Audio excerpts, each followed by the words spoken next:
नमस्कार, मी श्वेता अंकले. तरुण भारत न्यूज बुलेटिनमध्ये आपल्या सर्वांचे स्वागत. आता पाहूया ठळक घडामोडी.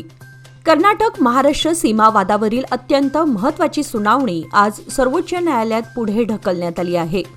बुधवारी न्यायालयात केवळ 2 न्यायाधीशांचे खंडपीठ उपलब्ध असल्यामुळे ही सुनावणी होऊ शकली नाही. सीमा वादासारख्या घटनात्मक आणि आंतरराज्यीय स्वरूपाच्या प्रकरणांची सुनावणी किमान 3 न्यायाधीशांच्या खंडपीठासमोरच होणे आवश्यक असल्याने न्यायालयाने हे प्रकरण पुढील तारखेसाठी स्थगित केले आहे. विशेष म्हणजे तब्बल 8 वर्षांनंतर महाराष्ट्र सरकारने दाखल केलेल्या मूळ दाव्यावर सविस्तर सुनावणी होणार होती. बेळगावसह सीमावर्ती भागातील वादग्रस्त क्षेत्रांबाबतचा हा खटला दोन्ही राज्यांसाठी अत्यंत महत्त्वाचा मानला जातो. महाराष्ट्र सरकारने 2004 साली सर्वोच्च न्यायालयात हा दावा दाखल केला होता. मात्र त्यानंतर विविध कारणांमुळे अनेक वर्षे प्रत्यक्ष मुद्द्यावर सुनावणी होऊ शकली नव्हती. त्यामुळे आजची सुनावणी दोन्ही राज्यांसाठी तसेच सीमा भागातील नागरिकांसाठी निर्णायक ठरेल अशी अपेक्षा व्यक्त केली जात होती. मात्र पुन्हा हे प्रकरण पुढे गेले आहे. बेळगाव जिल्ह्यात आज कडक बंदोबस्त तैनात करण्यात आला होता. कर्नाटक महाराष्ट्र सीमा खटल्यावर आज बुधवारी सर्वोच्च न्यायालयात सुनावणी निश्चित झाल्याच्या पार्श्वभूमीवर जिल्हा प्रशासन पूर्णपणे सतर्क झाले होते. जिल्हाधिकारी तथा जिल्हा दंडाधिकारी यांनी बेळगाव शहराचे पोलीस आयुक्त आणि जिल्हा पोलीस अधीक्षकांना विशेष दक्षता घेण्याचे स्पष्ट निर्देश दिले होते. कायदा व सुव्यवस्था अबाधित राखण्यासाठी अतिरिक्त पोलीस फाटा तैनात ठेवण्याच्या सूचनाही देण्यात आल्या होत्या. जिल्हाधिकाऱ्यांनी जारी केलेल्या अधिकृत पत्रानुसार सर्वोच्च न्यायालयातील सुनावणीमुळे सीमा भागात तसेच बेळगाव शहर व ग्रामीण भागात तणाव निर्माण होण्याची शक्यता नाकारता येत नाही. या पार्श्वभूमीवर सार्वजनिक सभा, आंदोलने, मोर्चे, निदर्शने किंवा कोणत्याही अनुचित घटना घडू नयेत यासाठी प्रशासनाने प्रतिबंधात्मक उपाययोजना राबवल्या. आज कोगनोळी टोल नाका तसेच बेळगाव शहरातील अनेक महत्त्वाच्या चौकांमध्ये पोलिसांचा कडक पहारा होता. संवेदनशील ठिकाणी पोलिसांकडून सतत गस्त घालण्यात येत होती. परिस्थितीवर प्रशासनाचे बारकाईने लक्ष असून नागरिकांनी शांतता राखावी असे आवाहनही प्रशासनाकडून करण्यात आले आहे. कर्नाटक महाराष्ट्र सीमा वादावरील अत्यंत महत्त्वाची सुनावणी आज सर्वोच्च न्यायालयात पुढे ढकलण्यात आली. बुधवारी न्यायालयात केवळ 2 न्यायाधीशांचे खंडपीठ उपलब्ध असल्यामुळे ही सुनावणी होऊ शकली नाही. या पार्श्वभूमीवर ज्येष्ठ पत्रकार संदीप राजगोळकर यांनी महाराष्ट्र सरकार आणि सरकारची बाजू मांडणाऱ्या वकिलांवर तीव्र नाराजी व्यक्त केली. त्यांनी सरकारच्या भूमिकेवर प्रश्नचिन्ह उपस्थित करत आक्रमक भूमिका घेतली. राजगोळकर म्हणाले की संपूर्ण सीमा भाग महाराष्ट्रात येण्यासाठी तडफडत आहे. सीमा भागामध्ये मराठी जनतेकडून आंदोलन सुरूच आहेत. आपल्या न्याय हक्कांसाठी लोक रस्त्यावर उतरले आहेत. मात्र महाराष्ट्र सरकारचे वकील आणि न्यायपालिका या प्रश्नाकडे गांभीर्याने पाहायला तयार नाहीत. ते पुढे म्हणाले की महाराष्ट्र सरकारच्या वकिलांची तात्काळ हकालपट्टी केली पाहिजे. लाखो रुपये फी देऊनही जर वकील न्यायालयात आवश्यक माहिती देत नसतील, प्रकरणाबाबत हालचाल करत नसतील किंवा सुनावणीच्या दिवशी उपस्थित राहत नसतील तर अशा वकिलांना पदावर ठेवण्याचा काय अर्थ? राजगोळकरांनी स्पष्ट शब्दात सांगितले की कोल्हापूर, बेळगाव, पुणे आणि संपूर्ण महाराष्ट्रात अत्यंत सक्षम, अभ्यासू आणि मराठी अस्मितेशी जोडलेले वकील उपलब्ध आहेत. मग सरकार अशा निष्क्रिय वकिलांवर का अवलंबून आहेत? आज सीमा भाग हा महाराष्ट्रासाठी अत्यंत महत्त्वाचा आणि भावनिक विषय असताना सरकारची ही गप्प भूमिका असल्याचंही त्यांनी नमूद केलं.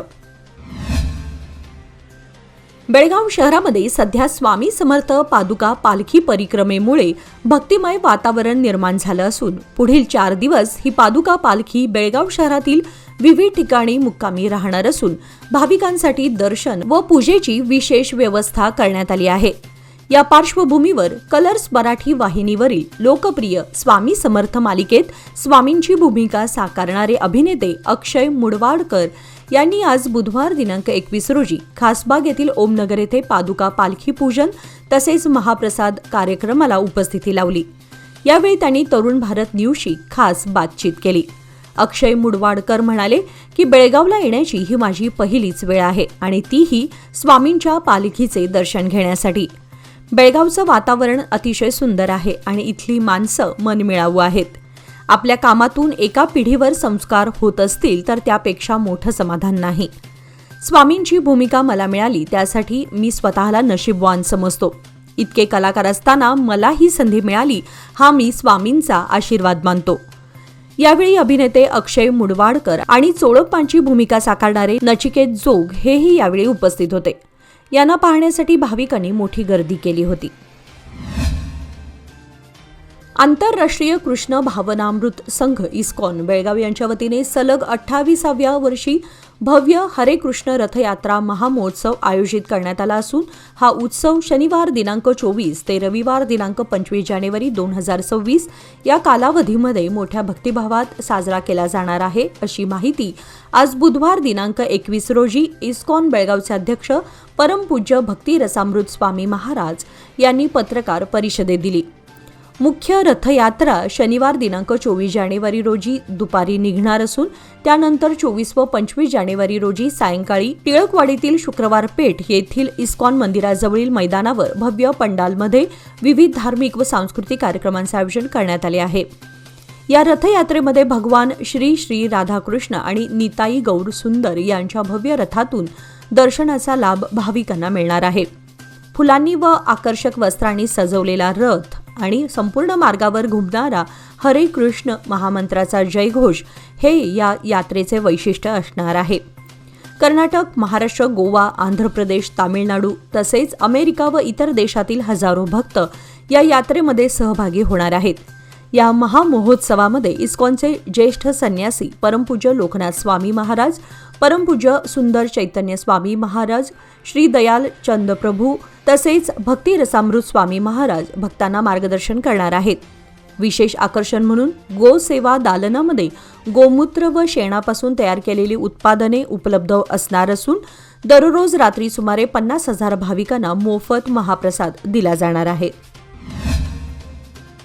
बेळगाव शहरातील ऑटो रिक्षा चालकांनी वाढती महागाई, इंधन दरवाढ आणि घटती कमाई यामुळे निर्माण झालेल्या अडचणींच्या पार्श्वभूमीवर प्रशासनासमोर विविध महत्त्वाच्या मागण्या मांडल्या आहेत.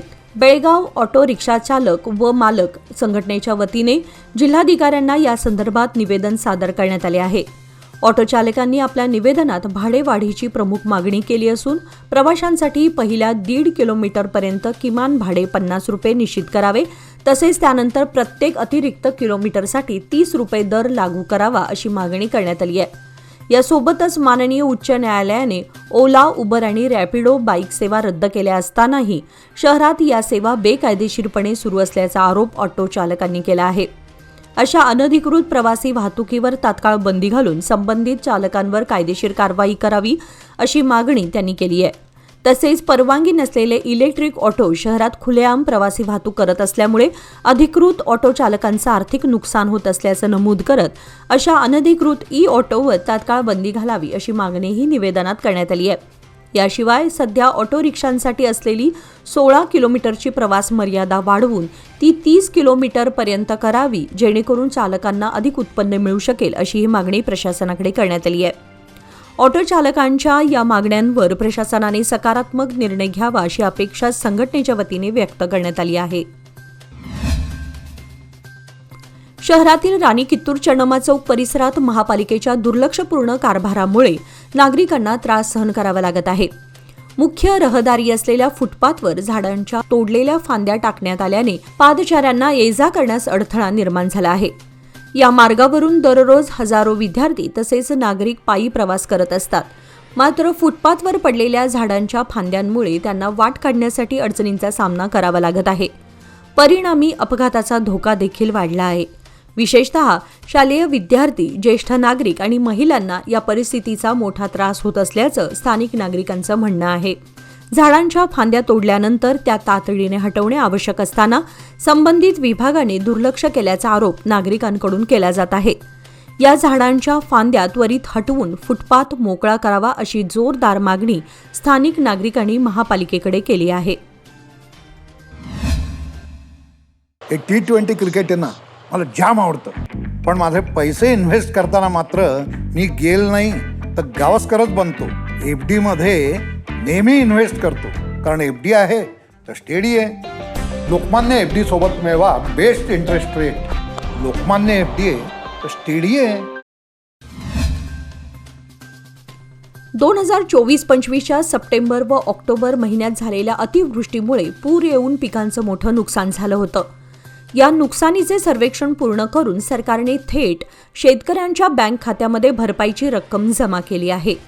बेळगाव जिल्ह्यातील 87,916 शेतकऱ्यांना एकूण 115,89,33,365 रुपये देण्यात आले आहेत. कसानीच्या स्वरूपानुसार शेत जमिनीचे 3 विभाग करून प्रति हेक्टर नियमानुसार भरपाई वितरित करण्यात आली. पावसावर अवलंबून जमिनीसाठी STRF अंतर्गत 8,500 रुपये, सिंचन सुविधायुक्त जमिनीसाठी 17,000 रुपये तर बागायती शेतीसाठी 22,500 रुपये प्रति हेक्टर भरपाई देण्यात आली आहे. या रकमेमध्ये राज्य सरकारकडून अतिरिक्त 8,500 रुपये प्रति हेक्टर मदत समाविष्ट करण्यात आली आहे. कमी दरात इलेक्ट्रिक साहित्य देण्याचा बहाणा करून एका महिलेने इस्माला नामांकित हॉटेलमध्ये बोलावून घेत कारसह मौल्यवान मुद्देमाल पळवल्याची खळबळजनक घटना बेळगावात उघडकीस आली आहे. उगार बुद्रुक, तालुका कागवाड येथील रहिवासी चंद्रकांत भामण्णा अकिवाटे वय 48 यांनी या प्रकरणी टिळकवाडी पोलीस ठाण्यामध्ये फिर्याद दिली आहे. 17 जानेवारी रोजी रात्री 11:10 ते 11:25 या वेळेमध्ये व्हॉट्सअॅपच्या माध्यमातून सुनीता नावाच्या महिलेशी फिर्यादीशी ओळख झाली होती. सदर महिलेने आपण इलेक्ट्रिक साहित्याचा व्यवसाय करत असून कमी दरात साहित्य देतो असे सांगत टिळकवाडी 3 रेल्वे गेट येथील एका नामांकित हॉटेलमध्ये भेटीसाठी बोलावले. त्यानुसार फिर्यादी हॉटेलमधील रूम क्रमांक 406 मध्ये थांबले होते. दरम्यान फिर्यादी स्वच्छतागृहात गेल्याची संधी साधत संबंधित महिलेने MS09EU7121 क्रमांकाची सुमारे 4,15,000 रुपये किमतीची नेक्सा कार, सॅमसंग कंपनीचा मोबाईल फोन, कारचे RC बुक, SBI बँकेचे ATM कार्ड, ड्रायव्हिंग लायसेन्स तसेच पर्समधील रोख रक्कम घेऊन पलायन केले. या घटनेनंतर चंद्रकांत अकिवाटे यांनी टिळकवाडी पोलीस ठाण्यामध्ये रीतसर तक्रार दाखल केली आहे. पोलिसांनी गुन्हा नोंदवून तपास सुरू केला असून आरोपी महिलेचा शोध घेतला जात आहे. अशा फसवणुकीच्या घटनांपासून नागरिकांनी सतर्क राहावे, अनोळखी व्यक्तींवर विश्वास ठेवताना काळजी घ्यावी असे आवाहन पोलिसांकडून करण्यात येत आहे. निपाणी राष्ट्रीय महामार्गाच्या 6 पदरीकरणाचे काम चालू असून खरी कॉर्नर येथील बोगदा सुमारे महिन्याभरापूर्वी बंद करण्यात आला होता. येथे नव्याने उड्डाणपूल बांधण्यात येणार आहे, त्यामुळे येथील बोगदा पाडण्यास बुधवारी प्रारंभ झाला. सध्या येथून वाहतूक ये जा करण्यास मनाई करण्यात आलं आहे. सध्या हा बोगदा बंद असल्यानं वाहतूक महात्मा गांधी रुग्णालय तसेच मुरगुड बोगद्यातून सुरू आहे. आता या 6 पदरी रस्त्याचं काम अंतिम टप्प्यात आलं असून महिन्याभरापूर्वी महात्मा गांधी हॉस्पिटल तसेच शिरगुप्पी रोड या ठिकाणी छोटे बोगदे मंजूर झाले आहेत. त्यामुळे येथील बोगदा पाडण्यास प्रारंभ झाला असून यासाठी जवळपास 6 महिनेपेक्षा अधिक कालावधीनंतर येथील नव्याने उड्डाणपूल तयार होणार आहे. देशभरातील बेरोजगार तरुणांसाठी केंद्र सरकारने अग्निपथ योजनेअंतर्गत भारतीय सैन्यात 46,000 अग्निवीरांची भरती जाहीर केली आहे. देशसेवेची इच्छा असलेल्या तरुणांसाठी ही योजना महत्त्वाची संधी ठरणार असून इयत्ता 8वी, 10वी व 12वी उत्तीर्ण उमेदवार अर्ज करू शकतात. अर्जदारांचे वय 17 ते 23 वर्षांदरम्यान असणं आवश्यक असून संपूर्ण अर्ज प्रक्रिया ऑनलाईन पद्धतीने राबवण्यात येणार आहे. निवड प्रक्रिया शारीरिक चाचणी व वैद्यकीय तपासणीद्वारे पूर्ण केली जाणार आहे. निवड झालेल्या उमेदवारांना दरमहा 30,000 ते 40,000 रुपये वेतनासह विविध आर्थिक लाभ दिले जाणार आहेत. 4 वर्षांची सेवा पूर्ण झाल्यानंतर लष्कर, केंद्रीय सशस्त्र दल, राज्य पोलीस, रेल्वे, सार्वजनिक उपक्रम तसेच खासगी क्षेत्रामध्ये रोजगाराच्या संधी उपलब्ध होणार आहेत. देशसेवेबरोबरच सुरक्षित भविष्य घडवण्याची ही संधी तरुणांनी साधावी असे आवाहन केंद्र सरकारकडून करण्यात आले आहे. इन्व्हेस्टमेंट अशीच करणार ज्याने माझी हार्टबीट खूप अशी नाही होणार आणि म्हणून एक पार्ट FD मध्ये नक्की इन्व्हेस्ट करणार. कारण FD आहे तर स्टडी आहे. लोकमान्य FD सोबत मिळवा best interest rate. Lokmanya FD आहे तर स्टडी आहे. बेळगाव तालुक्यातील बडस येथून पंढरपूरकडे जाणाऱ्या पायी दिंडीचे आज बुधवारी भक्तिमय वातावरणात प्रस्थान झाले. दरवर्षीप्रमाणे यंदाही संत परंपरेतील वारकरी मोठ्या संख्येने या दिंडीमध्ये सहभागी झाले आहेत. भजन, कीर्तन आणि जय हरी विठ्ठल, जय जय विठ्ठल या पांडुरंगाच्या जयघोषात ही पायी दिंडी पंढरपूरच्या दिशेने मार्गस्थ झाली. दिंडीच्या प्रारंभी गावातील विविध ग्रामदैवतांची विधिवत पूजा करून दिंडीला शुभारंभ करण्यात आला. या पायी दिंडीमध्ये वारकरी भाविक मोठ्या श्रद्धेने सहभागी झाले असून संपूर्ण परिसर भक्तिरसात न्हाऊन निघाला आहे. संत परंपरेचे जतन करत विठुरायाच्या नामस्मरणात वारकरी पंढरीच्या दिशेने पायी प्रवास करत आहेत. या दिंडीच्या शुभारंभ प्रसंगी चंद्रकांत जाधव, रामलिंग पाटील, पांडुरंग पाटील, चन्नाप्पा पाटील, कृष्णा सुखये, प्रकाश सुतार, कलापा पाटील यांच्यासह अनेक ग्रामस्थ व वारकरी उपस्थित होते. पायी दिंडीमुळे परिसरात भक्तीचे वातावरण निर्माण झाले असून पंढरपूरच्या दिशेने निघालेल्या या वारकऱ्यांचे ठिकठिकाणी स्वागत केले जात आहे. आप्पाचीवाडी येथे दुचाकी अपघातात 3 जण जखमी झाल्याची घटना सोमवारी संध्याकाळी 7च्या सुमारास घडली.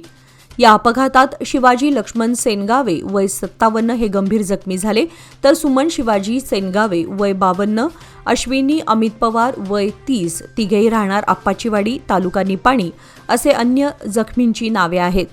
याबाबत निपाणी ग्रामीण पोलिसांकडून समजलेली अधिक माहिती अशी की आप्पाचीवाडी घुमटानजीक दुचाकीवरून शिवाजी सेनगावे, सुमन सेनगावे व अश्विनी पवार हे 3 जण मलियाहून आप्पाचीवाडी गावाकडे परत येत असता हा अपघात घडला.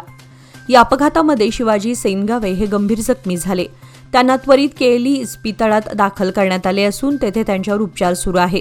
तर सुमन सेनगावे व अश्विनी पवार यांच्यावर निपाणीतील खासगी रुग्णालयात उपचार सुरू असून त्यांना डिस्चार्ज मिळाला आहे. अपघातस्थळी निपाणी ग्रामीण पोलीस ठाण्याचे उपनिरीक्षक शिवराज नाईकवाडी, हवालदार प्रभू सिद्धांत गिमट, परमानंद मानशेट्टी यांनी घटनास्थळी भेट देऊन पाहणी केली. अधिक तपासणी निपाणी ग्रामीण पोलीस ठाण्याचे उपनिरीक्षक शिवराज नाईकवाडी करत आहेत. या घटनेची नोंद निपाणी ग्रामीण पोलीस स्थानकात झाली आहे. बेळगावातील ऑटोनगर येथील बाटा पॉवर प्लांट परिसरामध्ये दुहेरी रस्त्यावर टाटा कंपनीच्या टँकरमध्ये बेकायदेशीररित्या पेट्रोलियम पदार्थ भरले जात असल्याची गोपनीय माहिती मिळाल्यानंतर माळ मारुती पोलिसांनी मोठी कारवाई केली. बेळगाव शहराच्या मार्केट सब डिव्हिजनचे एसीपी संतोष सत्यनायक यांच्या मार्गदर्शनाखाली तसेच माळ मारुती पोलीस स्थानकाचे पोलीस निरीक्षक BR गड्डेकर यांच्या नेतृत्वाखाली PSI होन्नप्पा तळवार यांनी आपल्या पथकासह घटनास्थळी धाड टाकली. तपासादरम्यान GJ12BT7089 क्रमांकाच्या टाटा कंपनीच्या टँकरची तपासणी करण्यात आली. तपासात सदर टँकर महाराष्ट्र राज्यातून कर्नाटकात कोणतीही वैध कागदपत्रे नसताना पेट्रोलियम पदार्थांची बेकायदेशीर वाहतूक करत असल्याचं निष्पन्न झालं. चौकशीअंती चालक व संबंधित व्यक्ती स्वतःच्या आर्थिक फायद्यासाठी ही बेकायदेशीर वाहतूक करत असल्याचं स्पष्ट झालं. माळ मारुती पोलीस स्थानकात गुन्हा दाखल करण्यात आला असून पुढील तपास सुरू आहे. या कारवाईत सुमारे 12 लाख रुपये किमतीचा टाटा टँकर आणि त्यामधील 15 लाख रुपये किमतीचे अंदाजे 17,000 लिटर डिझेल जप्त करण्यात आले आहे. या उल्लेखनीय कामगिरीबद्दल पोलीस उपायुक्त तसेच बेळगाव शहर पोलीस आयुक्त यांनी पथकाचे कौतुक केले आहे. याचबरोबर आजचे बातमीपत्र इथे संपले. अधिक माहिती आणि ताज्या घडामोडींसाठी पाहत रहा तरुण भारत न्यूज चॅनल. तसेच आमच्या चॅनलला लाईक, शेअर आणि सबस्क्राईब करायला विसरू नका. आणि विश्वासार्ह बातम्यांसाठी दररोज वाचा दैनिक तरुण भारत. धन्यवाद.